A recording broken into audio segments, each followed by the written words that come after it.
Hello and welcome back to our channel, ISKCON Blantyre. Now, currently we're discussing from the book On the Way to Krishna. We have finished the first chapter. Let us begin the second chapter and see how long we go, or how far we go for that matter. Chapter entitled The Way of Chanting and Knowing Krishna. Hare Krishna, Krishna Krishna, Hare Hare, Hare Rama, Rama Rama, Hare Hare. This is transcendental sound vibration. It will help us to cleanse the dust from the mirror of the mind. At the present moment, we have accumulated so much material dust on the mirror of the mind. Just as the Second Avenue, New York City, there is dust and soot over everything due to heavy traffic. Due to our manipulation of material activities, a great deal of dust has collected over our mind's clear mirror. And the consequence, and as a consequence, we are unable to see things in perspective. This vibration of transcendental sound, the Hare Krishna mantra, will cleanse away this dust and enable us to clearly see our real constitutional position. As soon as we come to understand, I am not this body, I am spirit soul, and my symptom is consciousness, we will be able to establish ourselves in real happiness. As long as, sorry, real happiness. As our consciousness is purified by this process of chanting Hare Krishna, all our material miseries will disappear. There is a fire that is always blazing over the material world, and everyone is trying to extinguish it. But there is no possibility for extinguishing this fire of miseries of material nature unless one is situated in pure consciousness in our spiritual life.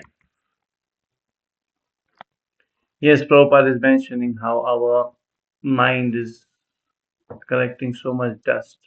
And we have seen also, if something is happening, like somebody's outside my window, and it's in my mind, it has an impression now. Because I've not seen who it is, and my mind is always thinking, okay, I don't know who it is. Maybe it's a thief, maybe it's the neighbor who has come to get flowers, or something like that. Recently, we are scrolling on our phones, and there is this reels or shorts, whatever you call it, and there's this very nice French song which nobody knows the meaning, but everybody is singing that song. Où est tu papa? Dis-moi où est tu papa? Sans même devoir lui parler, il sait ce qu'il ne va pas. They don't know what they're singing, but it's stuck in the mind. So similarly, our mind is a collector. Now we have to decide whether it should be a garbage collector of all these things around us, or it should be a spiritual collector by reading scriptures, by chanting of the mantras, especially the Hare Krishna mantra, because in one of the scriptures it is said, Cheto Darpana Marjanam Bhamaha Davagni Nirvakanam. That this Hare Krishna Mahamantra is going to cleanse our heart and our mind from all the accumulated dust over many, many births. Let's go ahead and see what else comes up.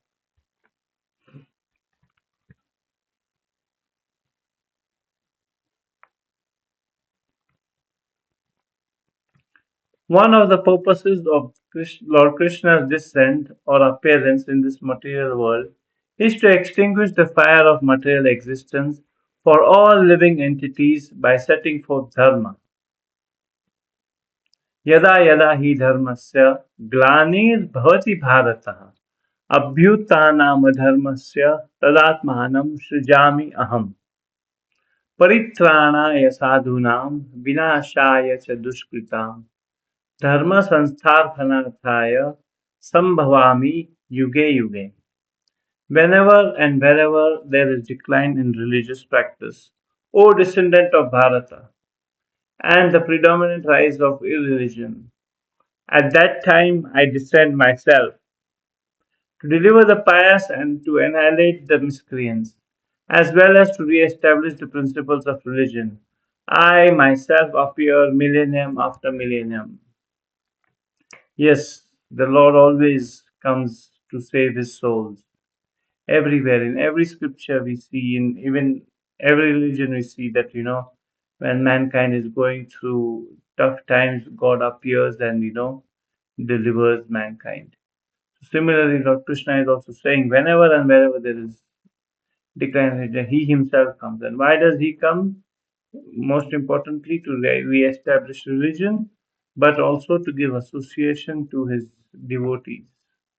That's what it is mentioned here. Let me just pull it up again. It is said here, um, to deliver the pious and to annihilate the miscreants. So this is very important that, naturally because of the miscreants, there is adharma or religion has gone down, and that's why, the Lord himself comes, or he sends his beloved devotee to come and, deliver us. And here it is mentioned to deliver the pious and to annihilate the miscreants. The Lord is appearing himself. Let's read ahead. In this verse, the word dharma is used. This word has been translated in English in various ways. Sometimes it is translated as faith, but according to Vedic literature, dharma is not a kind of faith. Faith may change, but dharma cannot change. The liquidity of water cannot be changed. If it is changed, for instance, water becomes solid, it is actually no longer its constitutional position. It is existing under certain qualifying conditions. Our dharma or our constitutional position is that we are part and parcel of the Supreme. And this being the case, we have to dovetail or subjugate our consciousness to the Supreme. Yes, we see how the modern English has changed, or, edited the meaning of the word dharma to literally mean faith. I may have faith in somebody, and tomorrow, that guy may break my faith, and I may have faith in something else. Let's drink some water.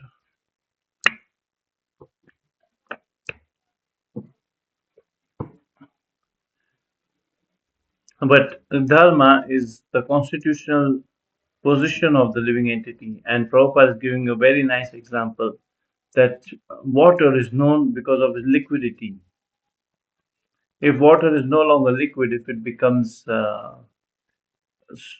solid, we don't call it water, we call it ice. So, it has lost its dharma. So, similarly, the liquidity of water, the sweetness of sugar, the saltiness of salt, all these are dharma of those things. It's not going to change. And if it's changed, it's not called the same. So, yes, dharma is a very subtle thing to understand, but definitely it's not faith as how it is being translated in English. Let's go ahead and see what else comes up.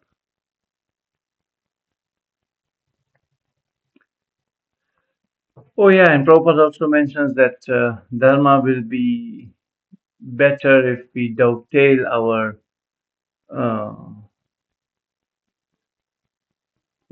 dovetail our constitutional position of being a servant to being a servant of the Lord than to be a servant of people, the servant of government, the servant of this, the servant of that.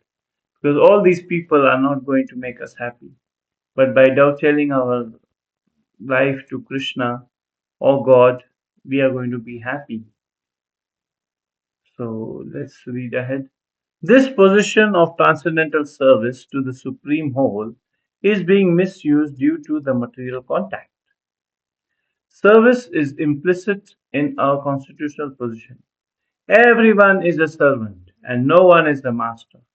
Everyone is serving someone or other. Although the president may be the chief executive of the state, still he is serving the state. And when his services are no longer required, the state disposes of him. To think or to oneself, I am the master of all I survey, is called Maya, illusion. Thus, in material consciousness, our service is being misused under various designations. When we can become free from these designations, that is to say, that when the dust has been cleared from the mirror of the mind, we will be able to see ourselves in our actual positions as eternal servants of Krishna. Yes, this is a very, very important thing to note. Note that everybody is a servant. Everybody. There's no exceptions. Even Prabhupada is giving an example of the state executive or, the president or the prime minister. He may be the king, so to say. But the king also is a servant of his subjects. He just can't be king and, eat and sleep and, be merry. He'll be kicked out of his position if he's not serving the people. Similarly, if people are having families, the father is serving the family by going out to work, the mother is also working, or, if she's a homemaker, she's, taking care of the house, cooking, doing all sorts of things to please the family. So everybody is serving. And if somebody says, no, I stay alone, I have no family, and then, after some time, he'll, adopt a dog, and then he starts serving the dog. The dog is supposed to serve the human, but also it's vice versa because we have to feed the dog on time, we have to clean the dog. If something goes wrong, we got to take it to the vet, etc., etc. So everybody is a servant. There is no exceptions. So if we put that service attitude to the right place by serving God, serving Krishna, we will be very, very happy because serving the right master will always give us better benefits. Let's go ahead for another paragraph. One should not think that his service in the material world and his service in the spiritual atmosphere are the same. We may shudder to think, oh, after liberation, will I still be a servant? This is because we have experienced that being a servant in this material world is not very enjoyable. But transcendental service is not like this. In the spiritual world, there is no difference between the servant and the master. Here, of course, there is distinction, but in the absolute world, everything is one. For instance, in the Bhagavad Gita, we can see that Krishna has taken a position of a servant as a chariot driver of Arjuna. In his constitutional position, Arjuna is the servant of Krishna. But in behavior, we can see that sometimes the Lord becomes the servant of the servant. So, we should be careful not to carry materialistic ideas into spiritual realm. Whatever we have materially experienced is but a perverted reflection of the things in the spiritual life. This is a very nice point how we think that, oh, I have to be a servant, which means I'll be exploited. I will not be paid enough. When we think in material consciousness, servant means very menial guy who has been exploited by everybody. But in the spiritual realm, it's the other way around. God Himself is serving us. Now also God is serving us by giving us the sunlight, giving us water, this, that. But when we are personally related to the Lord, then we can see that how personally the Lord is, taking care of all these things. And Prabhupada is giving a very nice example of Lord Krishna being God himself. He's still becoming the servant of Arjuna and driving his chariot. Chariot driver is like a driver. Who cares about the driver? We can replace the driver if the driver doesn't come for a few days. But here Krishna is showing how by serving him, he also serves us. So their servant and the master are on equal level, so to say. But we have to be in this material world, be servant of the Lord, not of the material nature which is going to exploit us like how we see in our daily lives. So yes, I'll log off from, sorry, I'll log off here and I'll see you tomorrow with the continuation of this chapter. Thank you very much. Please chant Hare Krishna and be happy. See you tomorrow. Hare Krishna.